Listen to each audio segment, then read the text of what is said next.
Hi, Steve from Steve's Makerspace, and what I'm showing you right now are images that I've created with my newest thing.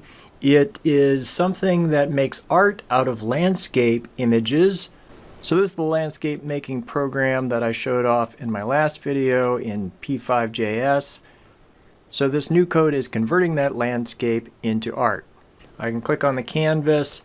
It does take a little while to generate a new piece, but here's a new piece from the landscape. I can hit repeat view down here and it'll generate a new art piece with the different color scheme based on the same landscape image. Or you can click on the canvas to create a completely new image. I'll repeat the view, and there we go. That's kind of interesting. Of course, you got to call through the garbage to find the good stuff. And then once you do find the good stuff, you can hit Save JPEG. And actually, the only reason I made this landscape thing was so that I could make art out of it. Kind of crazy, huh?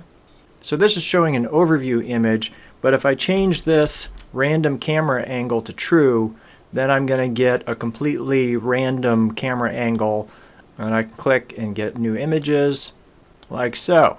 And if you've been looking at the channel, you might also know about this thing, which makes art out of satellite images. So basically, I've taken the color change mechanism from the map art maker and combined it with my landscape producing program to get something that makes art out of my landscaping program. Now there's also one other thing I had done to my map art maker. This had been using one color palette out of a color palette table.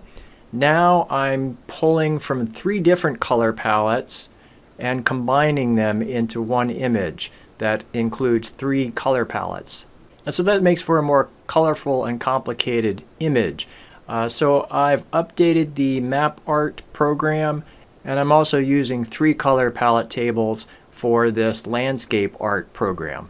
Now if you want to only use one color palette, you can change this more colors to false, and it'll just use one color palette. So here's an example using one color palette. There'll be links in the video description for the landscaping video, for the map art video, and of course there'll be a link for this code which you can play with in your browser.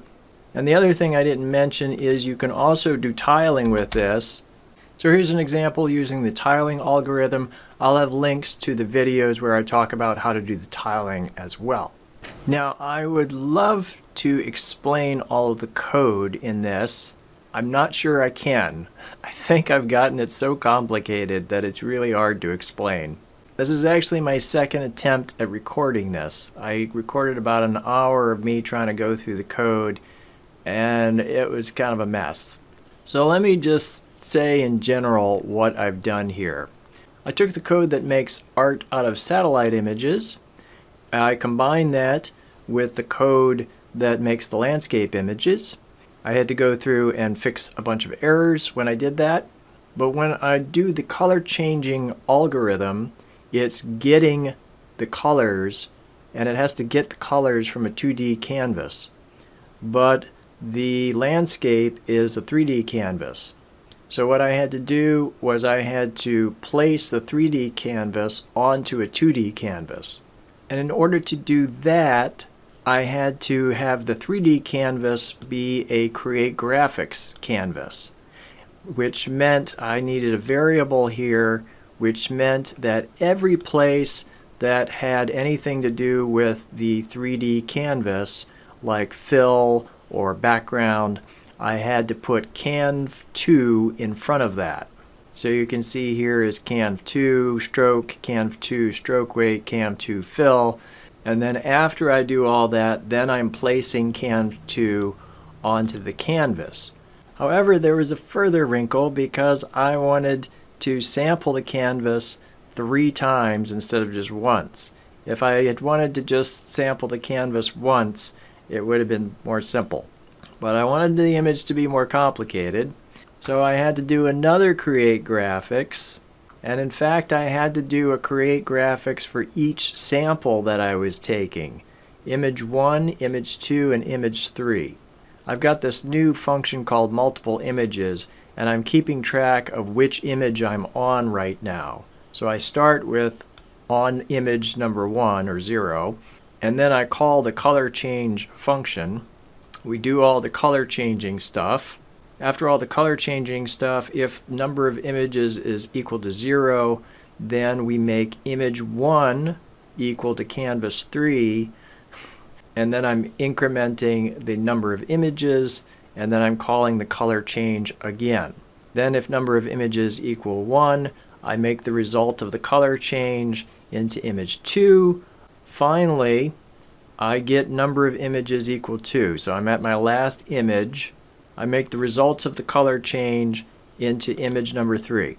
Now I load my pixels. I go through all my X and Y's and I get the pixel from each of the images. Image 1, image 2, image 3. What's the pixel at that location? And then I combine those pixels, those 3 pixels, average them out, and then update my pixels. Like I said, it was kind of complicated. And then now I'm showing the map art 3 images. So I did the same process with this. I've got now a multiple images function. I'm creating the graphics for image 1, 2, and 3, calling the color change. Then at the bottom, once I've got all 3 images, then I load all the pixels, get the pixel color from each of those 3 images, combine them together, update the pixels. So it was a lot of work, but I think it was worth it. I'm getting much more interesting images. This map image is just this, and you can see it's giving me a pretty complicated image from that. So links to both of these codes are in the video description. I'm sorry I wasn't able to go through all of the code in detail. I will try to make the next thing a little less complicated. If you like this video, you could give it a like, consider subscribing to the channel and ringing the bell for notifications. Comments are always welcome. Thank you for watching, and I'll see you in the next one. Bye now. Steve's Makerspace.